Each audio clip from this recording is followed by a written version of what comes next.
Coming up, home values rise for a second consecutive month, a big week for global central banks and the latest market views. That's next.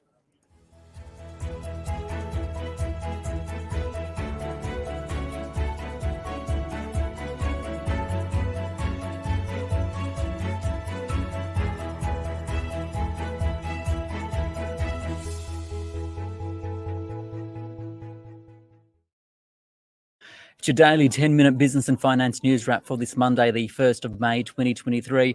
Later, we'll take a look at what the RBA is expected to do with official interest rates tomorrow. But first, to the property market, where home values rose for the second consecutive month, according to CoreLogic, up 0.5% in the month of April to be down just 4.6% over the past 12 months.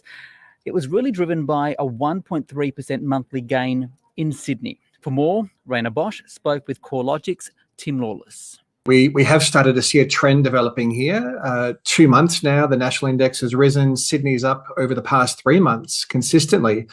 There's a bunch of reasons why this is happening. At the end of the day, though, it just comes down to supply being really low and demand really ramping up.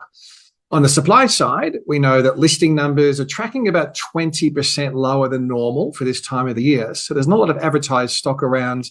Dwelling approvals, of course, for new supply have been below average for a couple of years or a year and a half now, especially in the medium to high density sector.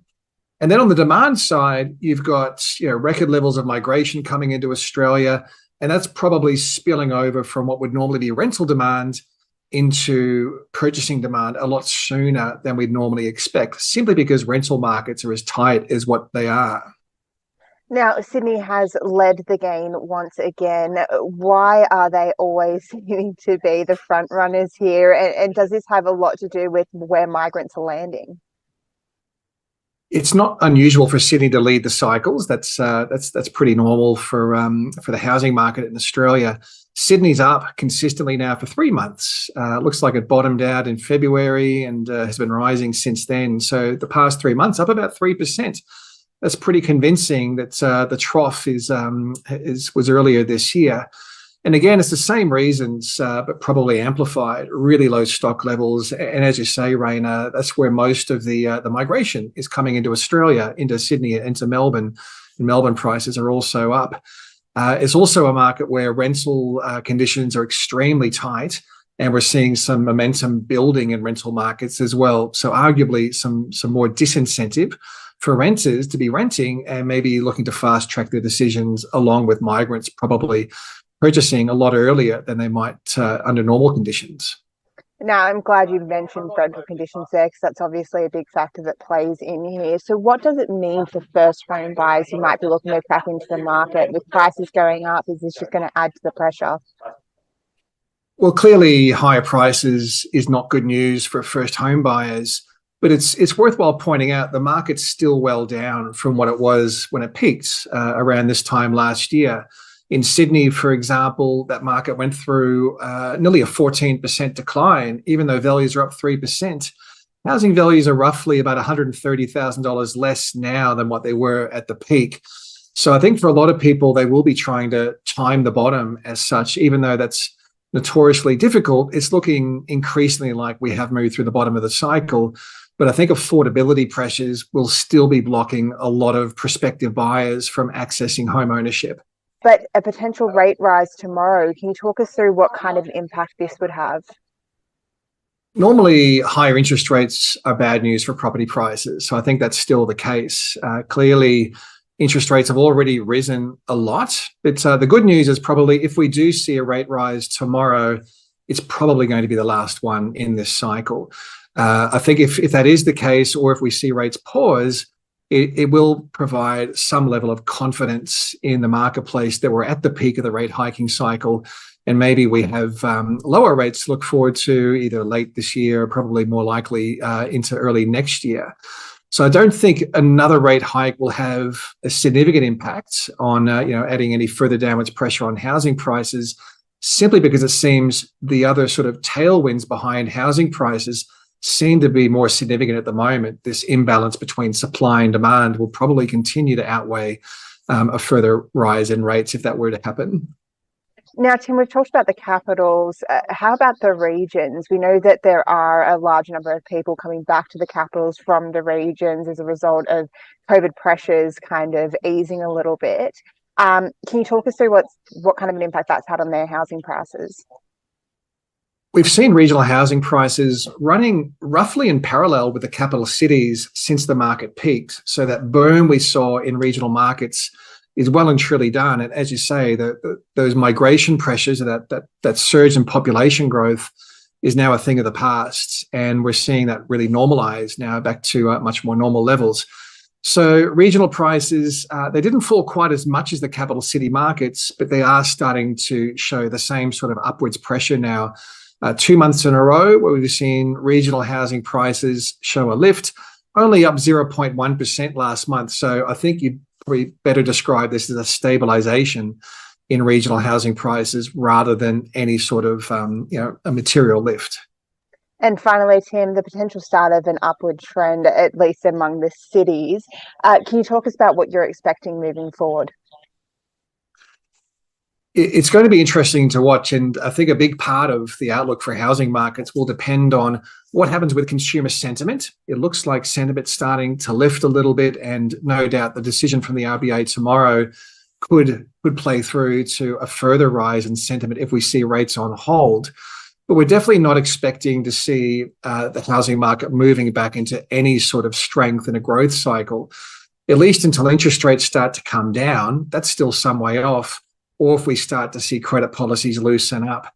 So I think the next 6 months or so will probably be more characterized by fairly stable conditions in housing prices rather than any sort of a downturn or an upswing. Tim Lawless there, the head of research at CoreLogic, speaking with SBS's Rhayna Bosch. Now to the Australian share market, which has started the week on a positive note. The S&P ASX 200 up 0.4%, 7,334.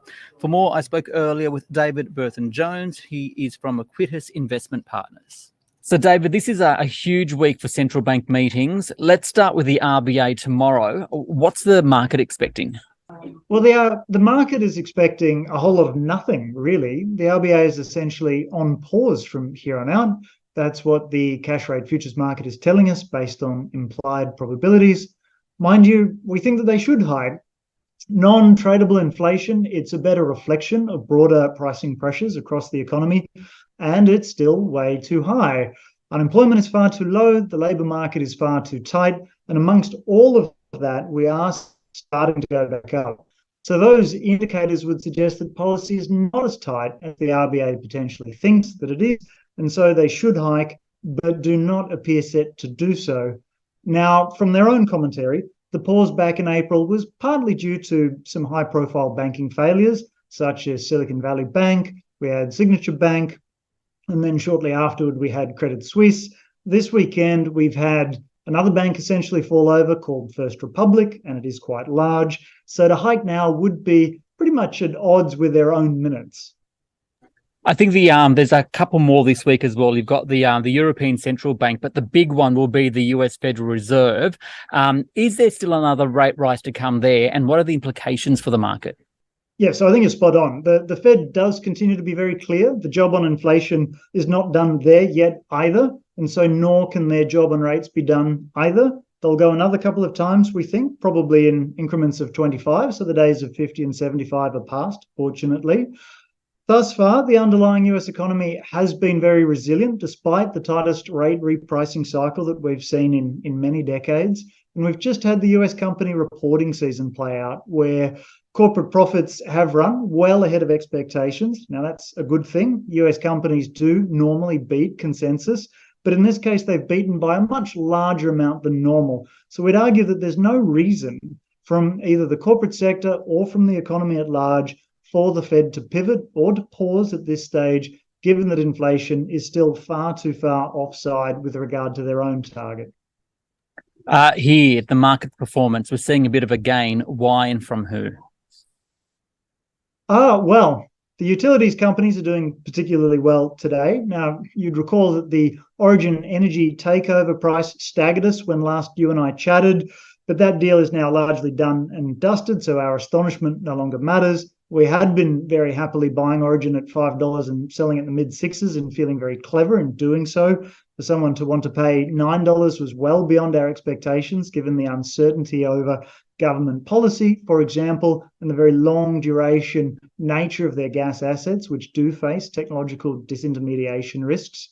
However, we did recently buy AGL, and having sold out of our Origin shares on the very similar thematic of high wholesale electricity prices, feeding through to the increased profitability in the energy markets-based business. So Origin's upgrade today bodes very well for AGL, and the AGL share price in the utility sector more broadly has reacted very strongly to that today. We can also add healthcare and real estate stocks. They've been trading particularly strongly today. The REIT stocks in particular are interesting to us given how cheap they have become, how low their valuations have become, and in general, they are likely moving due to this prospective pause in policy that we've been talking about. So high interest rates, elevated costs of capital, these are deadly to property developers, and knowing that we're past the peak would likely cause investor sentiment to improve quite markedly if that proves to be the case tomorrow and is being priced into markets today. More specifically, we've had Dexus, the large office landlord, potentially transacting some large CBD office towers at around a 20% discount to book. Now, that might strike you as a poor outcome at first blush, but since the headstock is priced closer to a 35% discount to its tangible asset base, such a trade would in fact be quite a good outcome relative to what's already priced in. We've also had Stockland and Mirvac out. Those are the large diversified developers, and they flagged positive trading updates over the past week. They've been suggesting reasonably positive outcomes on office occupancy and gross rental income spread. So basically both measures moving higher. And that in turn does suggest that some of the direst of outcomes for REITs collectively may not play out.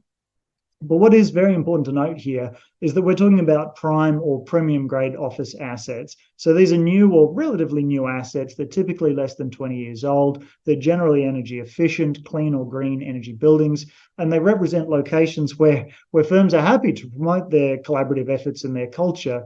So anything outside of A-grade assets would remain very much on the nose. It would be continuing to see negative net absorption leasing outcomes, and we'd continue to avoid those names.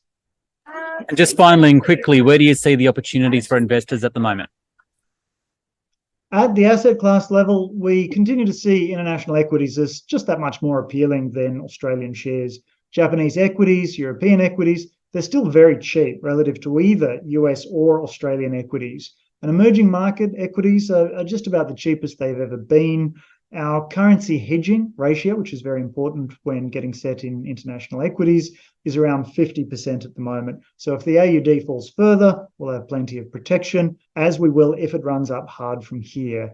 Now, we'd be inclined to lower that hedging ratio further still if the AUD does push into the low 70s. We'd be viewing that as richly priced at those levels. And then outside of shares, floating rate credit continues to look particularly attractive to us. You can get yields between 4 to 5% for assets that don't get hurt if risk-free rates go up, all else equal. Observed defaults across high-quality corporate credits does remain very low. And I suppose we should point out that we'd be much less attracted to sub-investment grade credits where we do think that defaults and bankruptcies and likely poor recovery rates will occur. Perhaps lastly, good old Australian government bonds continue to strike us as good value. If we can get them around 3.5% or so, those assets would be particularly compelling if the economy did take a turn for the worse. So a combination of those assets reflects good opportunities, we think. David Berthon-Jones there from Aequitas Investment Partners. This SBS On The Money stream is provided for informational purposes only. The content in this stream should not be understood as constituting advice or a recommendation. It is not personal advice and it does not consider your personal circumstances or objectives. You should contact a licensed professional before making any financial decision.